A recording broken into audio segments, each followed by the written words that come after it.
Voilà, nous sommes à la Procure avec Jean-Christophe Buisson pour son nouvel ouvrage qui paraît aux éditions Perrin, Assassiné.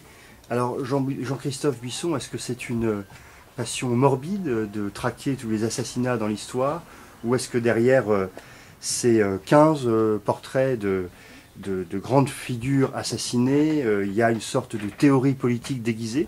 C'est quoi le but du livre? Non, il n'y a pas de fascination morbide, c'est surtout ce que je veux faire, c'est un travail d'historien.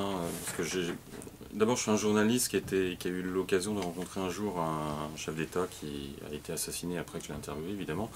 Et j'étais fasciné par ce qu'il m'avait raconté sur justement le sentiment qu'il avait qu'il pourrait un jour être assassiné, mais que si cet assassinat pouvait servir une cause noble, ça ne le dérangeait pas plus que cela. Donc ça m'avait un peu frappé, d'autant plus frappé quand il a été effectivement assassiné. C'était Zoran Djindjic, qui était le Premier ministre de la Serbie post-Milosevic.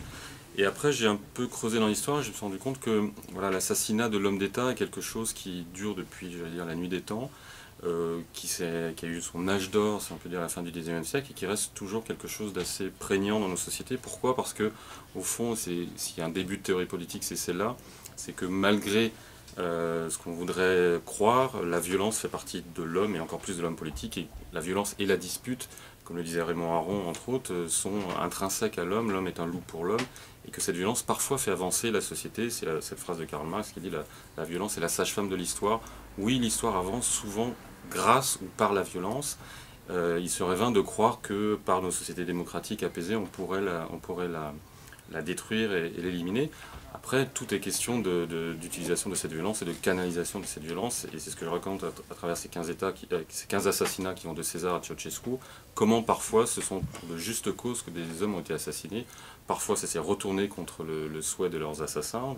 L'assassinat de César devait empêcher que la République ne sombre dans une forme de monarchie ou de dictature. C'est évidemment l'inverse qui s'est passé. Le moine qui tue Henri III le fait pour se débarrasser la France d'Henri III, et surtout pas qu'un protestant comme Henri de Navarre, futur Henri IV, monte sur le trône. Il va se passer le contraire. L'assassin de Lincoln pense relancer la guerre entre le Nord et le Sud. C'est le contraire qui se passe. Donc voilà, c'est aussi pour montrer que l'assassinat politique fait avancer l'histoire, fait bouger l'histoire, mais pas forcément dans le sens souhaité par le bourreau. Merci Jean-Christophe Buisson. Le livre s'appelle Assassiné chez Perrin. Il est formidable et c'est une magnifique manière de replonger dans ces leçons d'histoire un peu oubliées.